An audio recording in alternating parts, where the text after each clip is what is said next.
And it says we're live. Excellent. Here we go. Uh, what are we covering? Well, it's the best way to change careers into interior design. So, hi, YouTube. Hi, Instagram. If you have been thinking about changing careers and becoming an interior designer, but are unsure where to start, today you're going to get all of your answers. Um, we have a short session, around 30 minutes, and then time for Q&A. If you have any questions, feel free to write them in the chat as we're going or save them for the end, and I'll try and answer every question. While you're all joining, hello. I'll just introduce myself for those of you who are new. I'm Jo Kroback. I'm an Australian living in London, where we have just bought an amazing property here, which is a huge project that we will embark on this year. It's a lovely Victorian terrace in Battersea near the Thames, and we can't wait to transform this into our dream home. You also might know that I'm a working interior designer. I'm also an architect and qualified business and life coach. And I run my interior architecture studio here in London, working on projects across the UK and around the world. I'm currently working on a project in Leeds here in the UK. I'm designing 5 new build houses in Australia. I'm working on a head office for a company in Canada and a stunning villa in Egypt. I work on both commercial as well as residential projects, and currently I am fully booked with projects for the rest of this year. So I started my business from scratch, working on projects, well, on e-design projects specifically, then working my way up the project scale as I built my reputation as an interior designer. Even though I had been working in the industry for about 15 years when I started my business, I didn't have a portfolio because when I started, I wasn't allowed to use the projects I had been working on because those projects belonged to the companies I worked for. Rightfully so, because that would be the copyright. But uh, after I found out that the UK government at the time wouldn't recognise my Australian qualifications, I fell into a bit of an identity crisis and ended up marketing myself as an interior designer instead of an architect. And what I felt at the time was literally the end of the world for me because I did not know what else I would be if I wasn't an architect. But actually, that ended up being my biggest success. So, with no portfolio, no specific interior design skills, I started offering e-design services, and in that first year of business, I worked with over 50 clients on hundreds and hundreds of projects. I doubled the income I was earning as an architect, and the next year I hired staff and worked on hundreds more projects. Um, Really perfecting, I suppose, what is today my mentorship project pathway that I teach to beginner designers, which helps them work their way up now the project scale, starting usually with small rooms or one room projects. And then once they gain the confidence and experience, that helps them work their way up and take on full house, full service projects, and well, eventually full service interior design projects that can be project managed. So it's in that same year, really my second year of business, that I started mentoring by chance. Mainly because I was working and getting phone calls from interior designers asking to work for free to learn how to become interior designers. And I knew that that wasn't going to help them to succeed in becoming interior designers. A lot of those people had at the time completed universities or study diplomas, but they weren't able to get work experience or weren't able to get the work experience that they needed to actually learn the skills that they needed to become interior designers.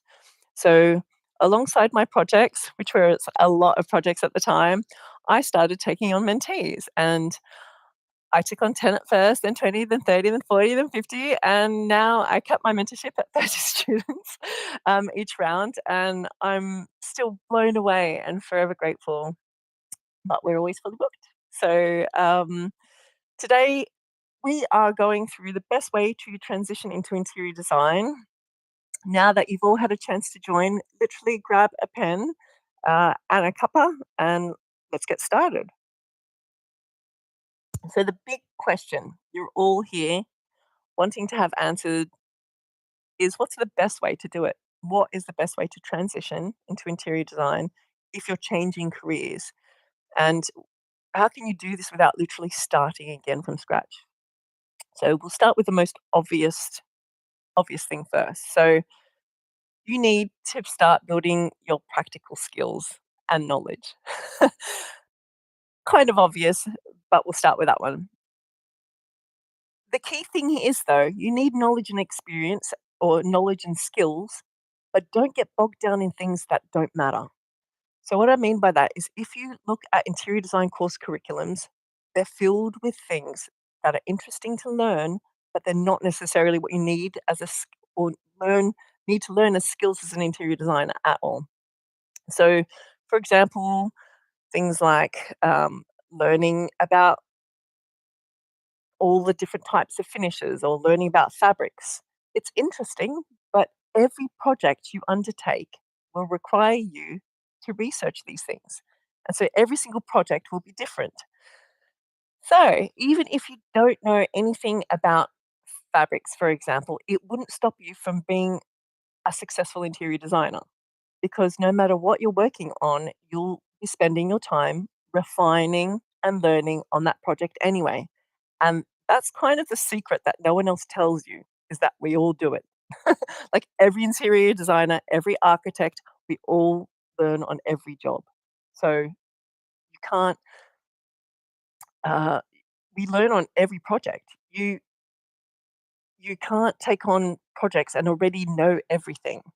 And well, you could, but even experienced designers who kind of like do the same projects over and over again, they still study the new things that are coming out. They're still researching products because we also get bored. We're interested in what we do. We love our jobs. And so we're always researching and looking at the latest thing. And so that is part of our job to be ahead of the trends. It's part of our job to know what's going on in the industry. And because of that, every single project requires us to research. and and you know all of the materials on the market. So wasting your time simply learning generic fabric types, for example, is a waste of your time. And it's something you shouldn't need to memorize anyway, because you can just look them up in a reference book or on Google. It's really not something you need to kind of get bogged down in thinking that you need to memorize all these things. And I know a lot of schools, design schools, do waste your time with this stuff, but it's not necessary. So save your brain space for the things that matter. What are the things that matter? Well, the things you will need straight away when you start working as a designer. So things like space planning, things like drawing, things like drawing layouts, understanding dimensions to fit furniture in the room, 3D thinking, building regulations. These are the things that matter. I always say to my mentees, um, you don't have to fear the building regulations. There is a lot of scaremongering out there, I suppose, but don't forget, you're not architects, you're interior designers. The amount of building regulations that directly relate to your specific line of work is actually quite limited. So, especially when compared to architecture. So, there's nothing to really be afraid of. You need someone to point to you what to look at, and you need to know what they are. But they're more important things to learn than just generic how to design and you know how to put a scheme together, because most people know how to do that anyway because they have the fun doing it and that's how they practice. So ultimately, there's nothing to be afraid of with the skills. Um, these are also the skills that we teach you in literally a few weeks: 2D drawing, 3D modeling, CAD, building regulations, construction. You can learn this in a few weeks with my mentorship. So it's really not that difficult. It's a lot to learn in a short amount of time, but you don't have to memorize everything. You just need to know where to find the right information. And that's how designers work. So we don't memorize everything. We will get to know things after a certain amount of time, but um, rules and regulations and the industry is constantly changing. It's not wise to rely on memorizing something anyway, because it will change and you need to stay updated. So you don't want to isolate yourself from that knowledge and think that, okay, well, I need to memorize all this stuff and then I can be ready to become an interior designer. It doesn't work that way. You're always learning. Things are always changing. So you need to be, uh, um, you need to know what to look for and the minimum amount to get started. The biggest mistake I see with those trying to start in the industry is that they think that they do need to know everything before they start. But that really is the biggest mistake, I suppose. We can never know everything, and that's why it's important for us to keep learning, to stay engaged, adapt to new knowledge, new products, new ways of working, and that's what makes a great designer. So we're constantly learning. So if you wanted to uh, write down a takeaway from this first point, focus on the skills that matter and don't waste time memorizing things that you can look up. so um, that's your takeaway from that first point. Leading on from that, what's the next thing you need to know uh, or do, I suppose, to change careers successfully? The second thing is you need to find a project to work on as soon as possible. And you'll hear me harping on about this quite a lot because it doesn't matter if it's full home renovation, doesn't matter if it's a single room or even a corner of a space. Start now and begin honing your skills. You don't need to own a home. You don't have to have a massive budget. Don't need huge clients. Don't need to wait for the perfect project. The secret behind successful designers is that they work with what they've got. I promise you. So, most clients you'll work with have the exact same challenges and problems as you have. That, like, no one tells you this, but they'll have budgets that feel smaller than they'd like everyone. That's just the reality of design. And I've worked on multi-million pound projects across the world. I've designed hotels, airports, and I want you to know that every single project has a budget. Even the biggest, most luxurious designs have limitations. So this is where creativity comes in. And this is why people who are interior designers, good interior designers, who love being creative are successful because they're starting to use their problem solving skills. So the most valuable skill you can have as a designer is problem solving. And the best problem solvers use creativity to overcome those obstacles. So start solving the design problems in your own space that that you that thing that you keep telling yourself is holding you back. So for example, um, because that is really the kind of golden ticket to your success, that hurdle that you think is stopping you from being an interior designer is your opportunity. So if you don't have the budget to redesign the room or if you don't have or if you don't think you have a client, solve the problem. How can you redesign the space for free? Get creative, upcycle what you already have, rearrange the layout, source free samples and materials, reimagine the space with fresh eyes. Um, there's always a solution. And I love Marie Forleo saying everything is figure outable because she's right. That's our job as interior designers and figuring things out. I think we need to own that as interior designers. And the most important part of transitioning into interior design is hands on practical experience. Every single project, no matter how small, it counts. So every decision, every fix, every creative workaround makes you a better designer. So start now, find a project, put all your learning into practice, and always remember we solve problems. In a way, I might actually feel like we need to put that on a t shirt. um, I was just getting ideas for t shirts. It's like solving problems with style. Anyway, so that's your last takeaway. Next takeaway from point two, start designing now with whatever you have because problem solving is the key to success in interior design. So start designing now. It's it's everything. What's next? What is the next thing you need to do? And this one you might not have expected. So the next thing is notice what skills you already have from your previous career and use those to your advantage. So stop and think for a second. Even if you've never worked a day in your life, you have skills that you're already good at. You have knowledge. Take a moment to list those out. They might be things like you're a good listener, having an eye for detail, you're highly organized. If you've had a previous career, you've built up transferable skills, even if you don't realize it yet. So, one of the biggest fears I see in those transitioning into interior design is the belief that they don't have enough knowledge or experience. But what so many of you forget is that you already have so many skills that will make you a great designer. So just think about it. Skills like project management, dealing with different types of people, listening, which is probably the most important one, translating information, and using intuition is a big one, which a lot of people forget because you're a business owner. All are really essential skills to becoming an interior designer.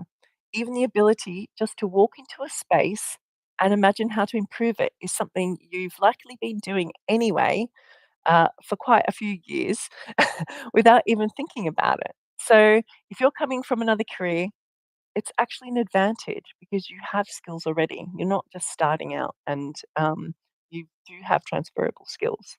So, I've mentored uh, people to change their careers in the interior design. I've mentored accountants, scientists, engineers, mums, counselors, care workers, nurses, marketing managers, PR professionals, everything. It doesn't matter what your past career is, you have skills that are transferable. And even if you want to move away from your previous job, it has shaped who you are. And that's something you can make use of. And that'll make you a better interior designer. So, interior design, and I find myself saying this so often, interior design is such a personal service. Clients don't just hire you because of your design skills, they hire you because of you, your experiences, your approach, your perspective. Your background makes you unique, and that uniqueness will attract the right clients to you. So instead of seeing your past career as something to leave behind, own it because it's what makes you you, and it will be the thing that makes you different from the designer next door. So, being an architect before I was an interior designer, had a lot of transferable skills, but they are still very separate professions. So many people who transition into interior design believe that they do need to start over completely. But getting another degree, studying for years, working for free, and slowly working your way up, it's not, well, that's what the industry tells you what to do, but it's not really true. You don't have to do that. You already have valuable transferable skills, and those skills will help you build a successful career in interior design without starting from scratch. So, the only time I recommend going to university for interior design is if you're straight out of school, or if you want to become an architect, obviously, or an interior architect. And why? Well, because interior design isn't just about making things look nice, it requires maturity, it requires confidence. If you think about it, you're entering people's homes, their most private and sacred spaces, and you're expected to guide them through major decisions. So, at the same time, you'll be managing builders, tradespeople, many of whom will push back on your ideas or tell you that it can't be done. Which, if anyone's ever done their own project, will know that that's absolutely true. So you need to hold your ground with these people, and you need the confidence to be able to do that for someone else. And a lot of a lot of people straight out of school just don't have the confidence or the ability to do that. So it takes a certain level of confidence and authority to stand your ground, communicate effectively, and ensure your vision is executed. And that's why life experience matters in this profession. You don't need to erase your past career or start over. You need to recognize the skills that you already have and use those to your advantage. So if you're changing careers later in life, which most people want to, you already know your strengths and weaknesses. Use that to your advantage because not all interior designers are the same, and that's the beauty of the industry. So there's no one way to be a designer. If you love working with clients in person, you can do full service interior design.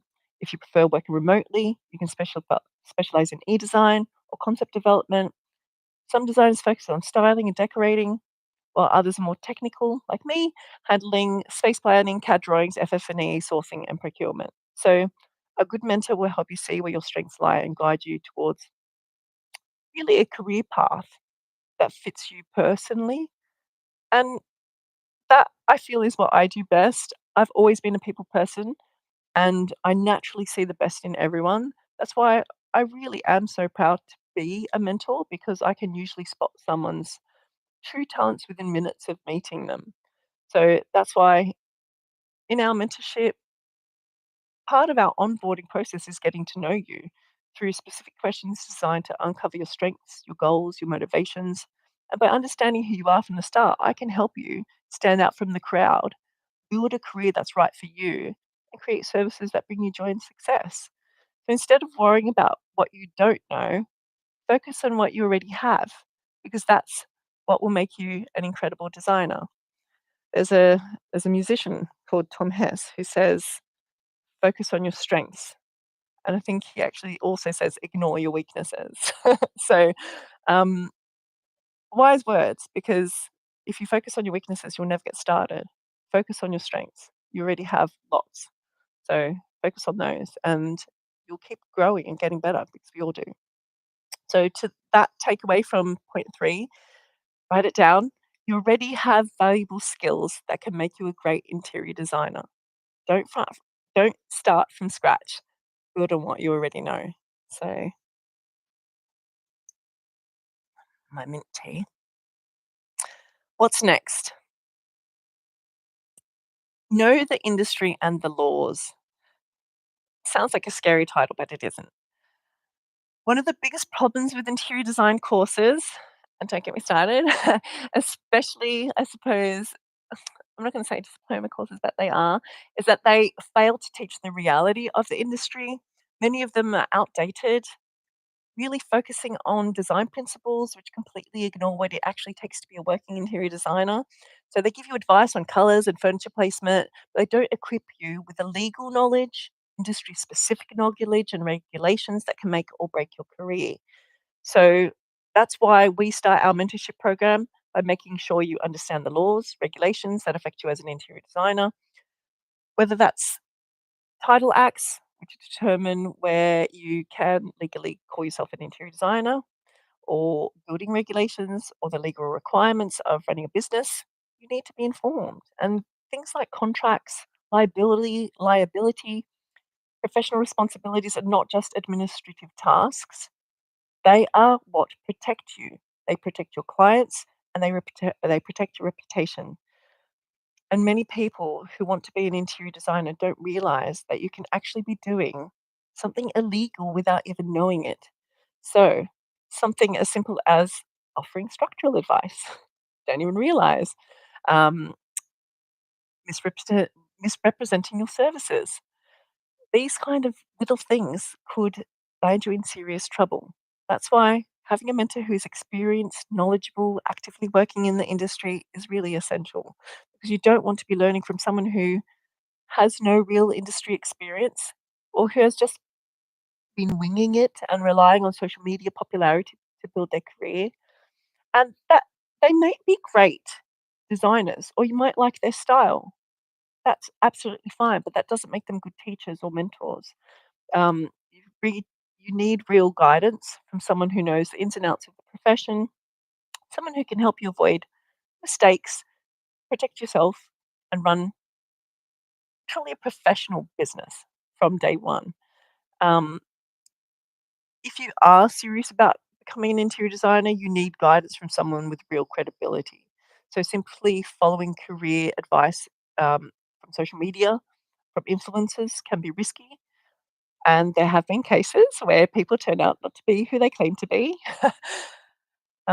A large social media following doesn't equal expertise, and not everyone who calls themselves an interior design mentor is someone you should trust with your career. So while I don't believe you need a degree to become a successful interior designer, and obviously that's in most places, I do believe that to be a good mentor, you need broad experience, you need a solid reputation, a deeper understanding of the industry. So before trusting someone with your education, do your research.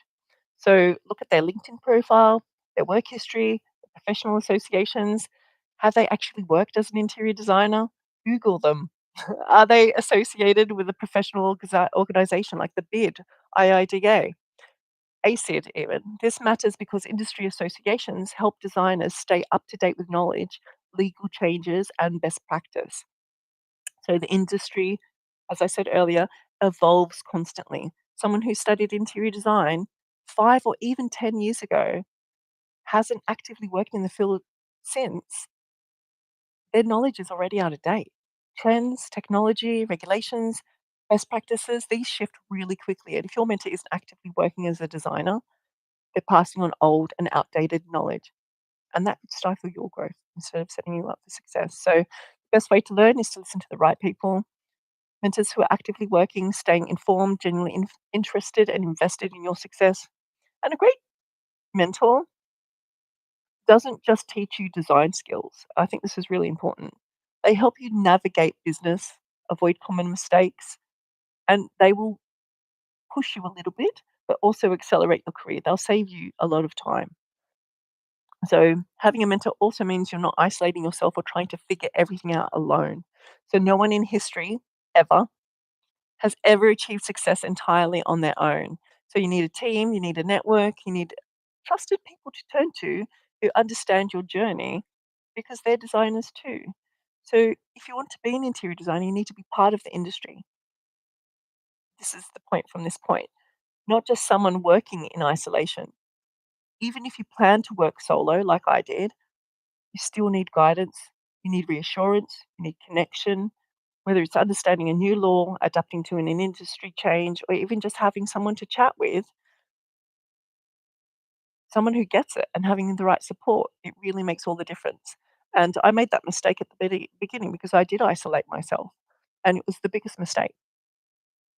Some of the best mentors I've seen are working designers who I've met through professional industry bodies like the BID.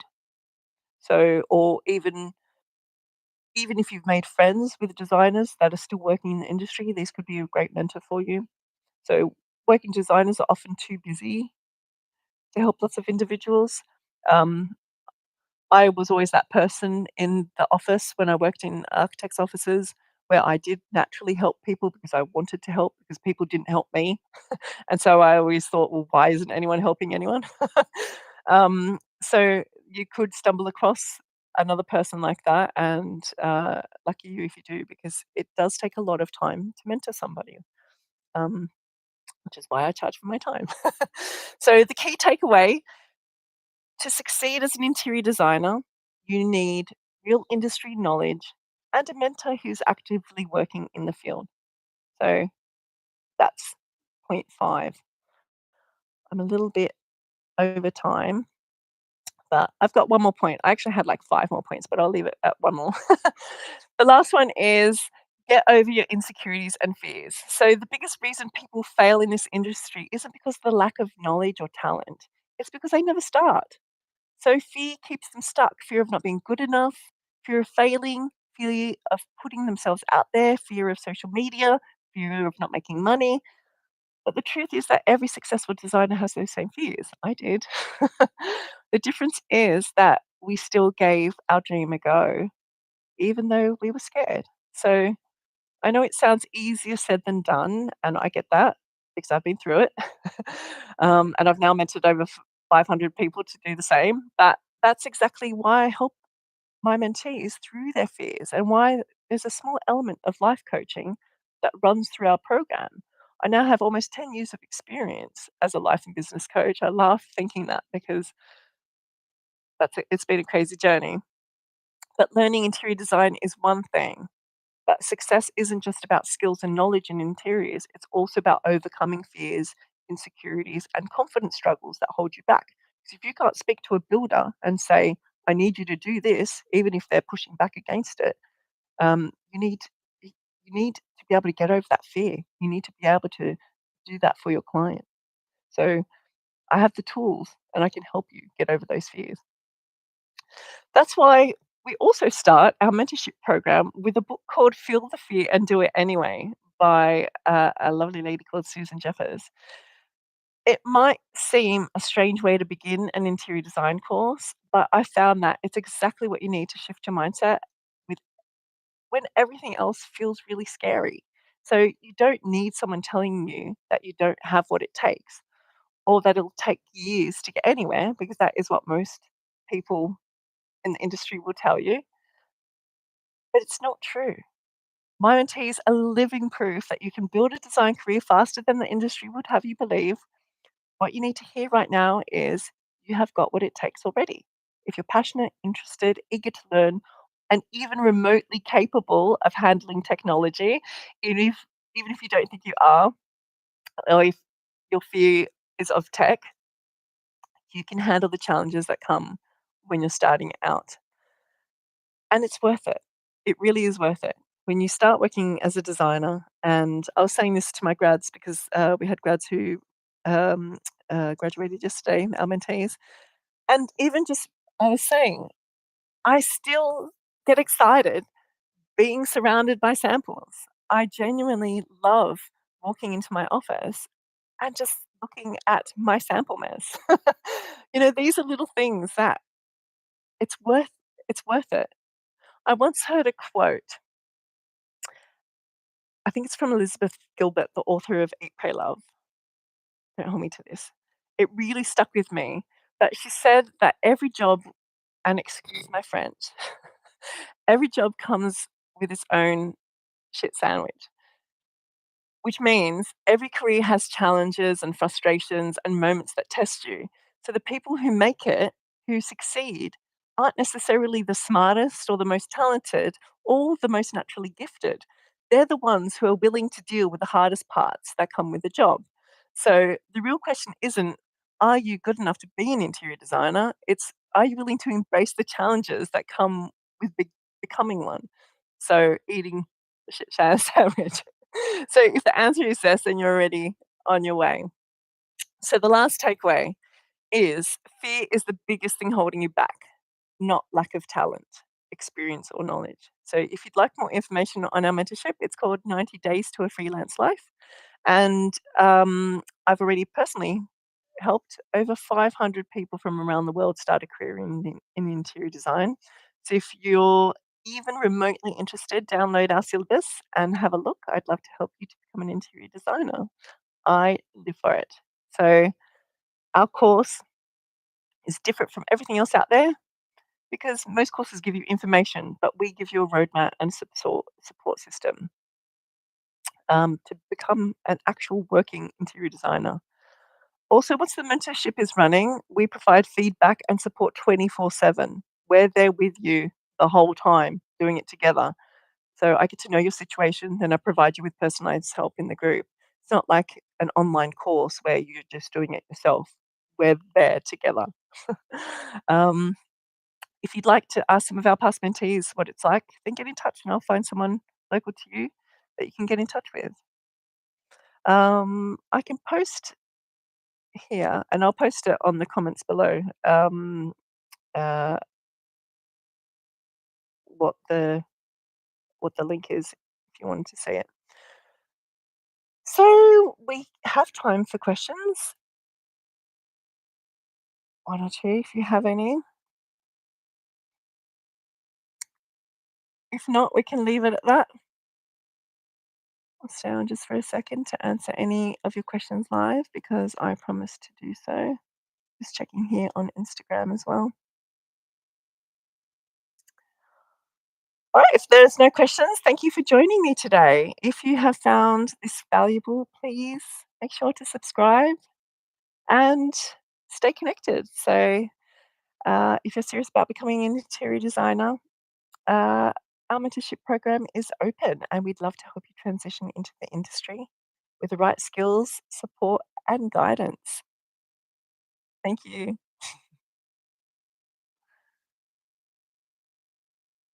Need to end stream here and